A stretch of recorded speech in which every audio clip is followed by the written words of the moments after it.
Hello friends, Beauty's Bake and Cook চ্যানেলে আপনাদের সবাইকে স্বাগত জানাই। আজকে একটা ব্ল্যাক ফরেস্ট কেক আমি ডেকোরেশন করব। ডিজাইনটা একটু অন্য ধরনের, সেটাই আপনাদের সঙ্গে আমি শেয়ার করব। আমি এখানে 1 পাউন্ডের একটা স্পঞ্জ নিয়েছি। কেকটা ছিল আমার 1 পাউন্ডেরই। আমি সেটা 3টে লেয়ারে প্রথমে কেটে নিচ্ছি। দেখুন কিভাবে আমি কেকটা কেটে নিচ্ছি। টার্ন টেবিলটা ঘোরাতে ঘোরাতে সমানভাবে আমি 3টে ভাগে ভাগ করে নিয়েছি। আমি একটু সুগার সিরাপ এখানে ব্রাশ করে দিচ্ছি। আমি কিছুটা ক্রিম এখানে দিচ্ছি। এটা হলো হুইপ ক্রিম। সেটা সমানভাবে চারিপাশে আমি স্প্রেড করে দিচ্ছি।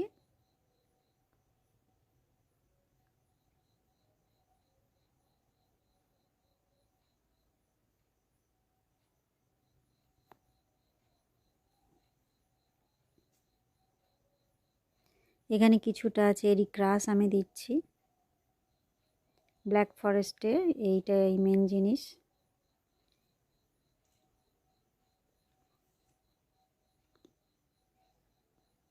আমি কতগুলি চোকো চিপস দিচ্ছি। এটা আপনারা না দিতে পারলেও কোনো অসুবিধা নেই, আমি এটা নিজে থেকেই দিই।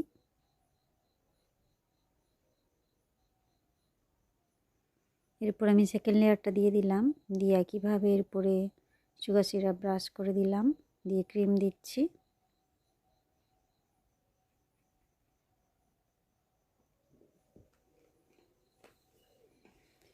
এই ক্রিম দেওয়ার ব্যাপারটা যদি এইভাবে না বুঝতে পারেন কতটা পরিমাণে দেবেন, তাহলে একটা পাইপিং ব্যাগের সাহায্যে ক্রিমটা দিলে সেটা সমানভাবে প্রত্যেকটা লেয়ারে হবে। আমি যেখানে যেখানে কম মনে হচ্ছে ক্রিমটা, আমি সেখানে একটু দিয়ে নিলাম। আবারও একটু ক্রাশ দিয়ে দিচ্ছি। এই ক্রাশটা পারলে বাড়িতেও বানিয়ে নিতে পারেন। এর সঙ্গে আপনারা ডাইরেক্ট চেরি ফ্রুটসও ব্যবহার করতে পারেন, তবে আপনাদের বাজেটের উপর ডিপেন্ড করছে সেটা। চেরি কুচি করে এর উপরে দিয়ে দিলে টেস্ট আরও বেশি বেড়ে যাবে।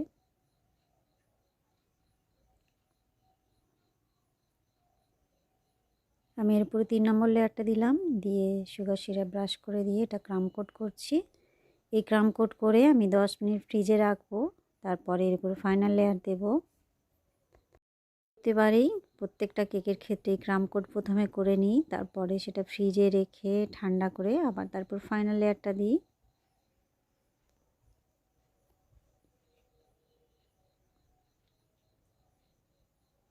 খুবই সামান্য পরিমাণে ক্রিম এখানে আমি ব্যবহার করি।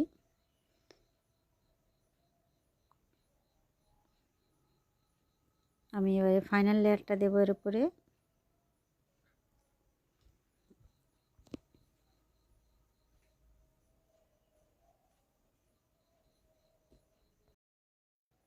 এটা আমি খুব ধীরে সুস্থে আলতো হাতেই করি, কিন্তু এখানে একটু তাড়াতাড়ি দেখিয়ে দিচ্ছি, কেননা অতটা টাইম নিয়ে দেখাতে গেলে ভিডিওটা অনেক বড় হয়ে যাবে।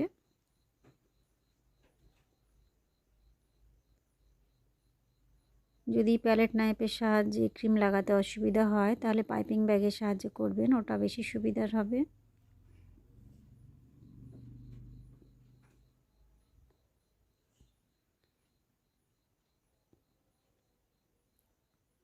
এই ফাইনাল লেয়ারিংয়ের সময় একটু টাইম নিয়ে করবেন, তাহলে ফিনিশিংটা খুব ভালো আসবে।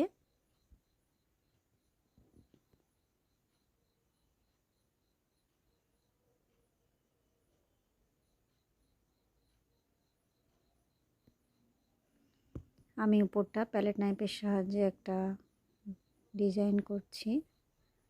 এতে কী হয়, তাড়াতাড়ি ফিনিশিংটা এসে যায়।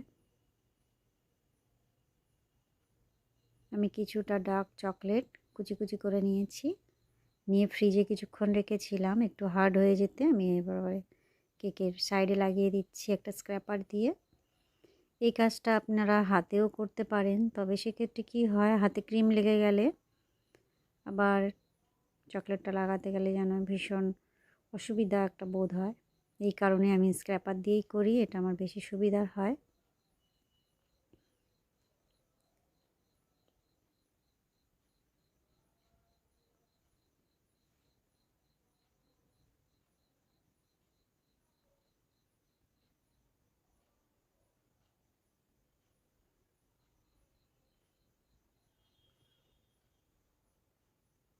আশা করি বুঝতে পেরেছেন আমি কিভাবে এই চকলেটটা দিচ্ছি।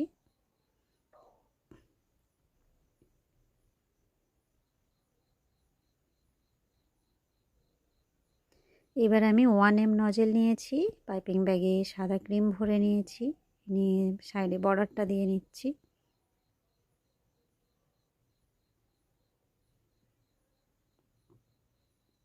ডিজাইনটা একটু অন্য ধরনেরই হবে।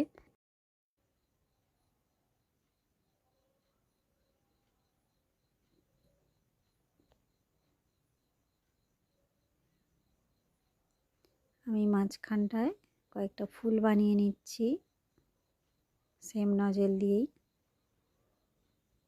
এবারে চকলেট দিয়ে দিচ্ছি একটা সাইডে, আর আরেক সাইডটা আমি গ্যাপ রেখেছি, ওখানে নামটা লিখবো।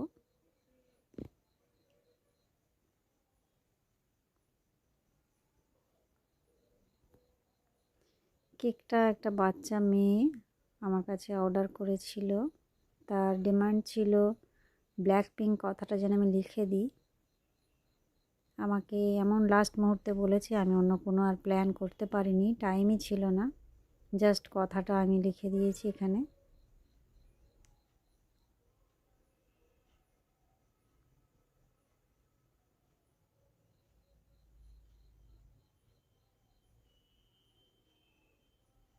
কেকটা কমপ্লিট বন্ধুরা।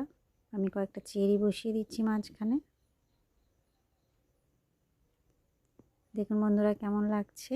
ভালো লাগলে অবশ্যই একটা লাইক করবেন, চ্যানেলটা সাবস্ক্রাইব করে রাখবেন। আরও বিভিন্ন ধরনের ডিজাইন আমার চ্যানেলে আছে, পারলে সেগুলো দেখে আপনারা অনেক কিছু শিখতে পারেন। দেখা হবে নেক্সট ভিডিওয়ে। Bye bye.